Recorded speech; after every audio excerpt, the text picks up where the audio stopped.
is up, MMA fans? This is Jason Burgos for Sherdog, and tonight's interview is sure to be a spicy one because I'm joined by one of the cornerstones of not only just Combate America's lightweight division, but of the entire promotion. He will step into the cage next looking to move his record to 11-3 and win the organization's inaugural lightweight title on September 20th in Mexicali, Mexico, against hometown hero in the unbeaten Rafa Garcia. And that man is the Ghost Pepper himself, Erick Gonzalez. Erick, thanks for giving me some time tonight. Be about a week or so away from this big upcoming title fight. Yeah, man. Week out. Ready, man. I'm super ready. Got the weight cuts in last week of last week of training. So just gonna get ready together, putting everything together, and making the game plan happen for next week. Now that it's a title fight, because everybody knows you have like that 1 pound grace, does it make a big difference that you have to be on that 155, or for you're always around 155 anyway? No, man. Actually, I usually walk around about 175. So it's really not that much of a cut for me, to be honest. 145, when I did cut to that was an insanely really low weight for me. So I had trouble. I didn't have trouble with it. I made weight, but it definitely was a hassle. But 55s is just my is like my base, man. I wrestled at 160 in high school, and I fight at 155s now. So it's I've always stayed pretty low on weight, and as far as making weight, it's always easy for me. I've never missed weight at 155s. Now, we talked a little bit about Combate, how they give information about you on the website, and part of that we'll get to in a bit. Another one they talk about on the website is they specifically mention that you transitioned into MMA from street fighting. Now, I want to ask about that in terms of, were you a part of like organized street fighting, similar to like, say, Kimbo Slice, Jorge Masvidal, people like that are known for, or were you just like a lot of fighter story and just a guy as a kid who got into a lot of street fights back in the day? It started off as a kid that used to get a lot of fights in high school, and then I actually ended up developing a fight club where we would wear MMA gloves and we'd meet like every weekend, and it was me and my buddy running it, and we had about 30, 40 kids show up every weekend, and we'd watch about 10, maybe 15 fights. There was no drama. It was just strictly everybody knew each other. Everybody was just there to, we're guys, man. So we just wanted to scrap it out, and we settled it like that. And there was nothing extra, nothing more, nothing less. It was very organized, and I got to fight in that a good amount of times. And so after that, after I graduated, just kept kind of following through with it, and ended up doing amateur, and then signed myself up, and then the rest writes itself. That's fascinating because so many questions come to my mind. One, did the league have a name? Two, were there weight classes? Three, was there a title belt? And four, what was your record? I wasn't defeated in that. I never lost a fight. I think I had over like 20 fights in there. Wow. But no, there was no titles. There was nothing like that, man. It was just strictly, there was no weight classes. It was like basically you see someone, you call them out, wants to fight. If not, go on to the next person. Or people would just volunteer themselves, be like, I'll fight, and then someone would be like, oh, I'll fight him, and then we'd go from there. And it was everything was allowed besides elbows and knees to the face, because we didn't want people leaving with cuts and cuts mostly. We didn't want any blood happening, so we were just strictly just MMA gloves, and we wouldn't allow to kick. So basically, just like boxing with wrestling and jits. All right. Now, more than half of your career has been with Combate Americas. You have been a fighter the promotion has nurtured and groomed, and it has paid off for them, and you're maturing into one of the best lightweights on the roster. Do you take pride in being through and through Combate America's fighter and enjoy the idea of going through that period of grinding from the bottom to the top into possibly winning this inaugural lightweight title? Does it bring you some pride? Oh, absolutely, man. When I first met Combate, they had I didn't know anything about him. I just knew when the old matchmaker Mel had introduced me to them. And he said, "Hey, man, I got a great opportunity for you.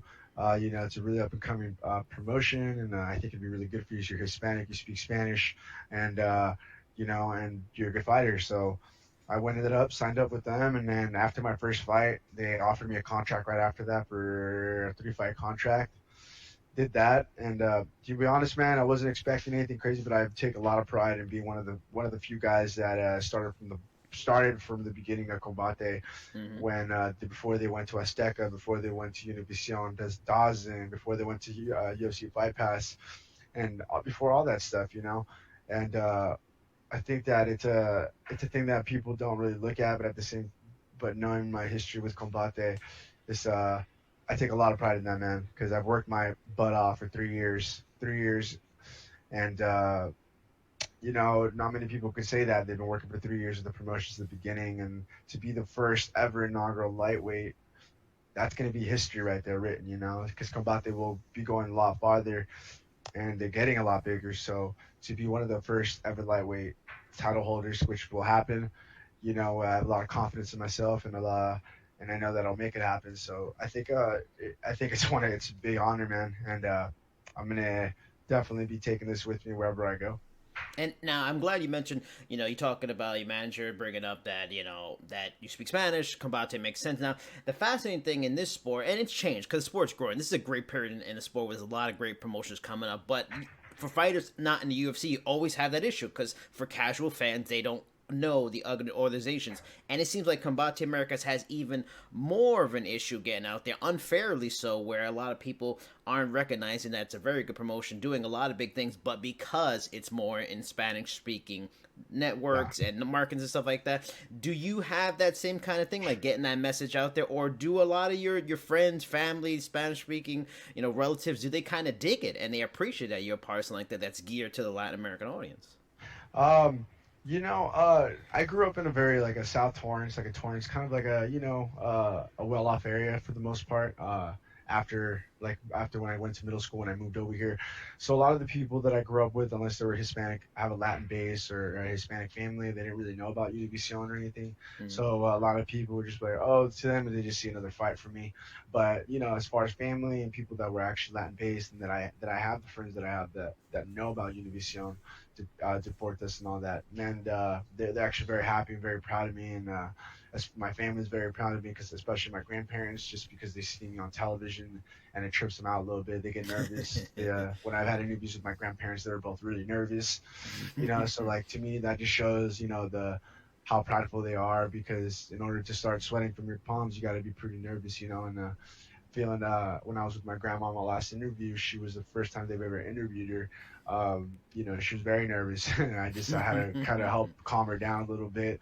But it, it's one of those things where unless you have some sort of any Spanish speaking family, like you won't really know about Combate.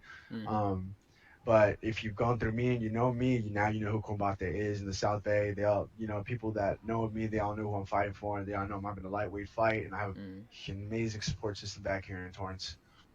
In your April fight against Wallace Park, I mean, there were moments in that first round where you seemed like legitimately rocked, wobbly legs, but then like within seconds you were able to jump into like flurries against him and steal momentum back.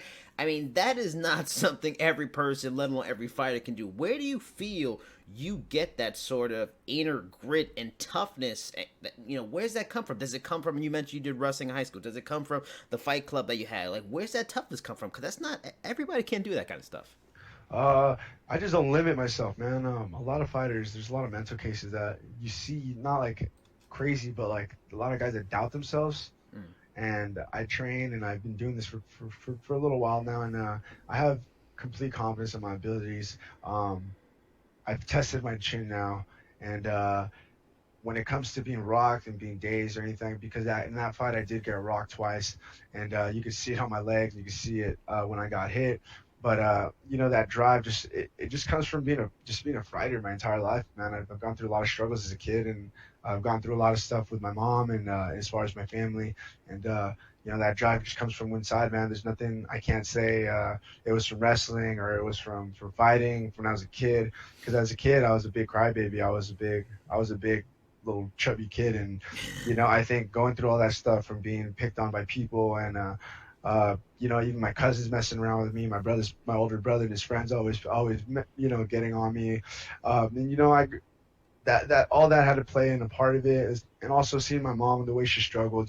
She's gone through hell and back, and I think that alone just fuels my fire, and even when I'm getting hurt or I'm getting hit, or no matter what, I just breathe and I just bite it down on my mouthpiece and I continue what I'm doing, and I just don't let that dazedness, I don't let that moment of me being hurt take over. I just I take over that moment and I may create opportunities for myself while I'm in there. And I think that's a big thing that has to do with everything is having to create like a really, really strong mentality, and that's the first thing with fighting. Because if you're not there mentally to fight before the fight, you're going to end up giving up throughout that fight.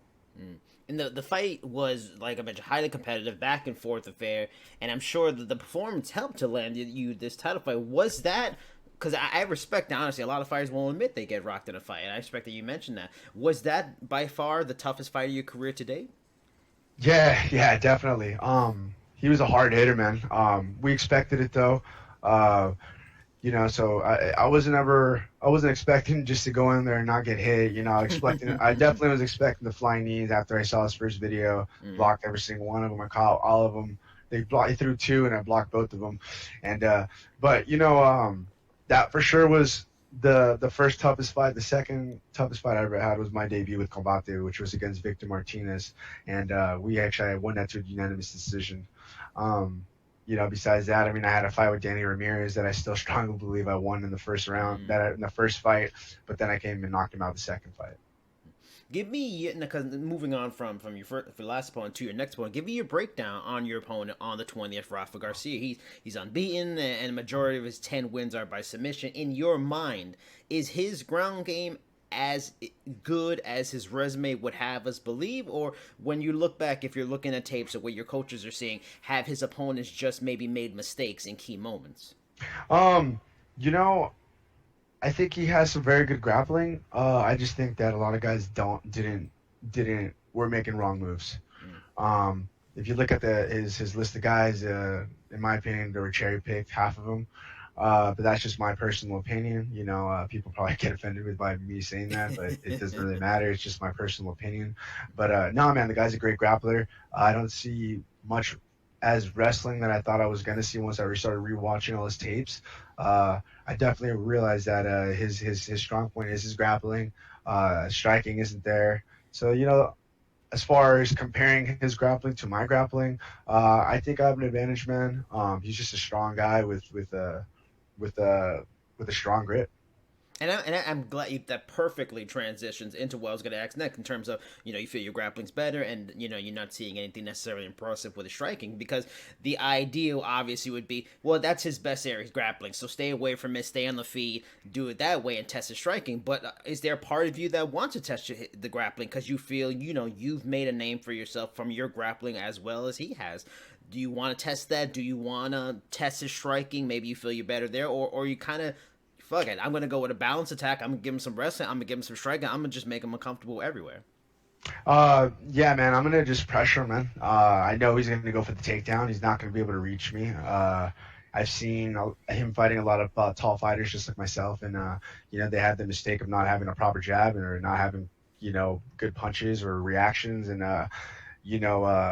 me, I'm a very confident in my striking now. I've come a long way in my striking. I used to have no striking whatsoever. I was a very wild thrower, wild brawler, and luckily my coach and everything has fixed me up and tweaked everything out and made me the striker that I am today. And it's just been nothing but improvements. But I think as far as this coming fight, I'm just gonna test him with the striking. If he wants to take it to the ground, I'll be ready. And I just I know he's gonna have a hard time taking me down if he even gets the chance to take me down.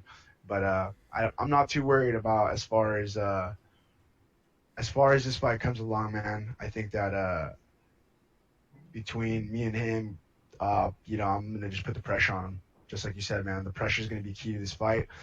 He doesn't like to be crowded, and he stays backpedals on his back foot because he likes to shoot from far away, and I think that's gonna be a big mistake.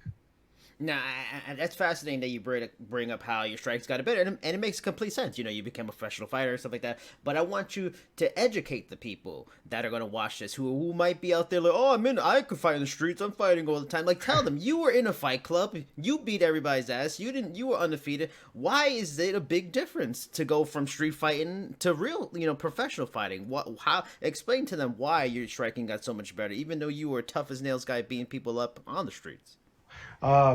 Street fighting is just, when you're street fighting, man, just having some knowledge of MMA, you're probably gonna end up winning the fight unless you get hit with just a overhand right or whatever the guy's throwing at you. But going from a street fighter to an MMA fight, man, totally different, man. I would love for someone just to come off the street and just go into a straight MMA fight with any professional fighter. I guarantee you're not going to feel the same afterwards.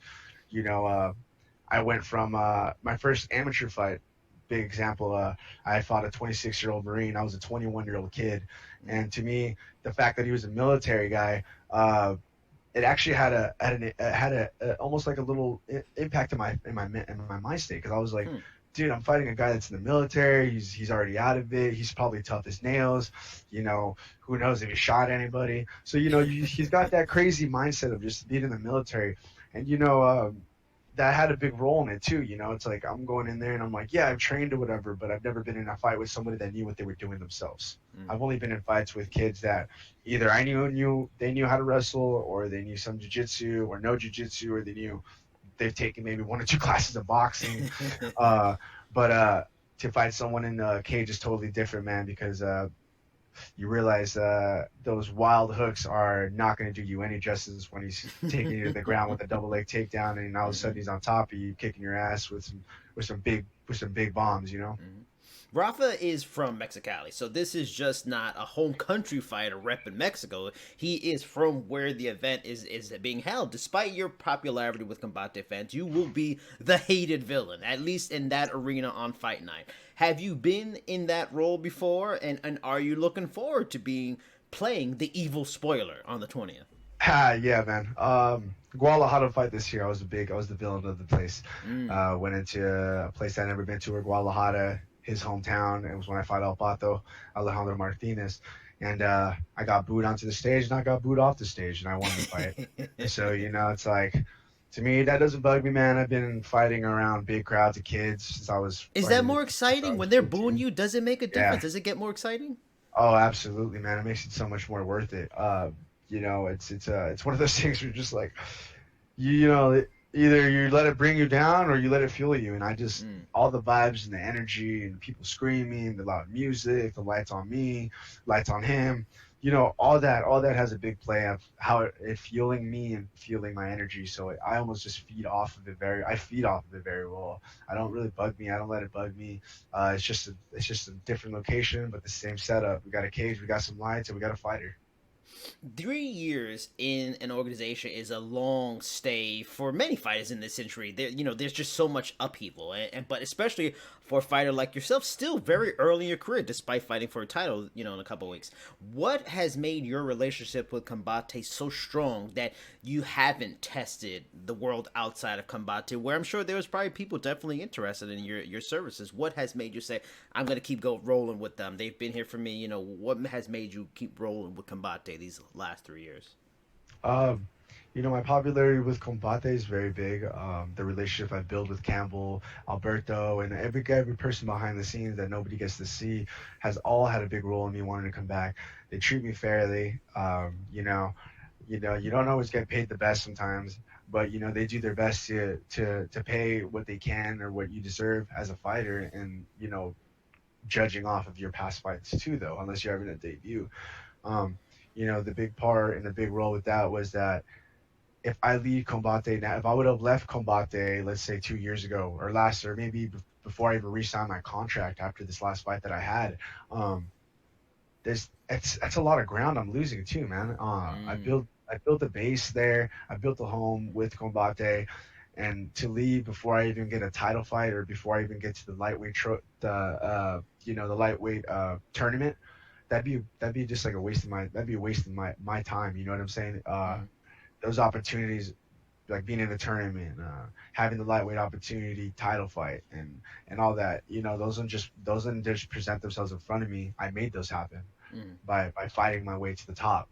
And I fought so many guys now that it's just like, I've earned it, and I'm gonna earn the belt. And that's what keeps me around, man. They're throwing stuff at me, especially like this huge tournament in December that's going to be happening with the lightweights, and I believe it's a 60-man tournament. They've only had an 8-man tournament and stuff like that, man. That just keeps me going. And if I win this title and I take this and I'm able to get to the tournament, man, if I have to drop the the title just to fight in the tournament, I will, just because Hmm. I just want to fight all the lightweights in Combate. I want to make sure they know who the Ghost Pepper is going to be and who's holding it down in that division. It doesn't matter who it's going to be or who comes out of this promotion into this promotion. I'm going to hold it down for a very long time. And not only that, but I'm getting paid a lot better now, and it's just there's incentives everywhere. As far as marketing, as far as them growing. If I grow with them, I'll become the face of Combate. If I become the Yep. face of Combate, I get more opportunities, more Hmm. sponsorships, more everything. And it's just like those are, like I said, they don't present themselves, they're earned. And I've earned a lot of stuff, and they've definitely given me what I deserve. What I did, I deserve it, but what I've earned, they've given it to me, and I'm going to continue to earn what I feel I've earned. Now, this tournament, is it gonna be similar? Is it gonna be like a first round one day, next round and further down the line, or is it gonna be like the Copa? It's gonna be a one nighter. I believe it's a one nighter, if I'm not mistaken. So Wow. if I'm not mistaken, it should be 4 fights in one night. Wow. All So right. it's going to be very interesting how they play it out. Maybe they might change it. You never know. But from Hmm. what I know, from past announcements, from not just from hearing it. Now I'm not hearing this from them personally. This is what they've announced in past Mm. promotions. These past couple promotions, 3 promotions that they've had. Yeah. Um, I think the one where I learned all this was right before I fought the Korean gangster. There was a big thing when they introduced Keita Castillo as one of the what do you call it? What is it? Oh, investors. I'm sorry, Mm. one of the investors, and so uh, I forgot what I was going with this. I Announcing got the distracted. tournament. Yeah, so that's where they announced the tournament, and that's where I learned everything. And when I heard it was a 16 man fight, I thought it was going Mm. to be like two, maybe a 2 day Yeah. thing or something Yeah. like that. But they said one night, and I was like, man, that's brings me back to high school, getting in multiple fights in one night. It's like that ain't new to me. It ain't gonna tire me out. I'll be just as filled as I was from the first fight all the way to the last fight. Now you mentioned Alberto before, and I want to bring this up. What are your thoughts on this fight he has with Tito Ortiz? It's not every day that you have an executive for a promotion get into the cage and fight in what will probably be viewed for many, especially with the mainstream media, one of the biggest fights in the promotion's history. I mean, what do you think of that? Do you love it? Is it weird? What's your thoughts? I'm gonna go with weird. A little thrown out by it. Yeah. Considering that Tito had announced his retirement, Mm-hmm. I strongly believe he should have stayed in retirement. He did so well for himself. There's no point. I feel like this fight. I mean, if it gets people to notice Combate more, then yeah, I guess go for it. But I just don't see the point to it. Even though I love Alberto and I love Tito, I've been a fan of Tito since I was as a kid. So it's pretty cool just to see him come back and I'm gonna most likely be at that event myself. Mm-hmm. But it's a little weird. It kind of came out of nowhere, and I actually found out late last year that it was gonna happen. So I already knew about it. So that's when I was, Mm. so it was just one of those things where I'm just like, oh, that was a little out of the blue. But it is what it is. It's gonna happen, and I'm looking forward to watching the fight. What do you think of his chance? Like, I talked to Alberto last year. We talked about his time in Pride a little bit and fighting for Deep. He's got some experience. What do you think his chances are in that fight? Should we feel like it could be competitive, or is he in a lot of trouble? Uh, you know, I believe his last fight with Pride was the fight with who was it? Where he got knocked out with a head kick, right? And Crow then Cop, yeah, he fought Crow Cop back in the day. yes. I mean, if you're fighting a guy like Crow Cop, man, Tito should be not any worse, man. I mean, Crow Cop is a fucking beast, bro. Mm-hmm. And if when you got a guy when you got a fight lined up like that back in the day, I have no doubts that Alberto should be ready for this dude. I just hope that he studies his ground game because we all know the bad boy is going to be just grappling match, man. We all know what he's going to go for. It's not going to be much of a striking fight from him, in my opinion. And I just hope that, like I said, man, I just hope Alberto is been training and it's not just one fight that he's taken out of nowhere and then hustling to grind it out the past Right. like 3 months. I hope that it was something that he knew for a while and he's been training for. I don't know his training regimen, so I can't say, oh yeah, I support him 100%. But I'm pulling for both fighters. I'm actually very equal to both of these to this. And I know Alberto's one of my is a fan of mine. As a fan of me, he's done a lot for me as far as making me a main event in one night. Making it happen for me. So I'm a very supportive of him fighting him, and I just hope, like I said, man, I just hope he's been training because it's gonna show that night, man. It's gonna really show how rusty he is, or maybe he's been nonstop training. Mm-hmm. No, for sure. Now, to end the interview, I wanted to, of course, talk about, you got the fantastic headset, you got the nice chair, you got the interest in esports, do the Twitch stream. How long have you been into it? How serious are you into it? Are you going to be like a two-sport athlete, esports, MMA? Like how serious is your love for esports? When did it start? Um, I started streaming a little bit over a year ago. I did when I first started, man. I had a PS4 and I just kind of like just had a camera. I bought a camera and I was just like, hey, I saw people like streaming and I saw how popular it was getting, and I'm like, you know what? And I was a big gamer as a kid, so I was a big Modern Warfare 2 fan and a big Halo fan. I used to compete in little tournaments back in the day when I was a kid, local Nice. little tournaments, and I was very good at it. And I transitioned into computer in December, and now I'm using a mouse and a keyboard. It's way different. I had to completely relearn it. I literally had to relearn how to play video games Yeah. as an adult, and but I'm actually very serious with it now. I've competed in one Fortnite tournament. I didn't do very well though. It was just like a dud. I just got killed on it. But I plan to compete more. As right now, I'm just streaming and enjoying this as a hobby. But I do take it serious. I do have like my team behind me from Las Vegas Minigunners who are very supportive. These guys just do so much for me as far as my gaming stuff. They're the ones that brought me into a tournament. They're the ones that are continue always helping me with stuff from my Twitch, from layouts to video edits to even making banners for me on my Twitter, stuff like that. Little small things like that that I don't know how to design, but these guys are just taking time out of their day, and they're also fans of me, and they support me 100%. Like they make gifs out of my fights and stuff like that, and it cracks me up. There's like we have like this Twitter message group, and it's just like I remember after the fight where I beat El Pato, they gift that little backflip to the little. It's called the flippin' sexy in Fortnite, Mm. and they gift it. Now they just use it for like all responses. It's hilarious, and but no, man, I do take it. I at this point, man, the only thing I could do is just grind it out, and what I mean by that is practice, practice, practice. Just keep playing and practicing, and then sign myself up to tournaments with them, and then we can go from there. What is your Twitch handle? If you have a page where you stream, what's all the information? So if people are intrigued and want to watch you, where can they find you? Oh yeah, so my Twitch name is actually MG underscore Ghost Bose. I got that name from one of my buddies in our group. He was like, "Dude, you should just name yourself Ghost Bows because I'm an elbow. I love elbows." Mm-hmm. And then when he said that, I used to have it as Ghost Pepper, just like my actual Right. Twitter, my Instagram, and all that. But I was like, you know what? This is like my gaming community. I'm gonna kind of separate my name from that to that. But it's still like a, but yeah, MG underscore Ghost Bows, and then my Twitter and my Instagram are Ghost Pepper underscore MMA. But yeah, if you're trying to find me on Twitch, man, I'm always streaming at random times. I don't have a schedule right now just because I'm on a hard training regimen right now. So I Mm. usually just come home. When I come home from training, I just like to do my thing, and then I just hop on, start playing some games. I don't like to. I like to come home and I like to use this as like my personal rest time, because I'm sitting Mm-hmm. down and just playing video games Right. and having fun.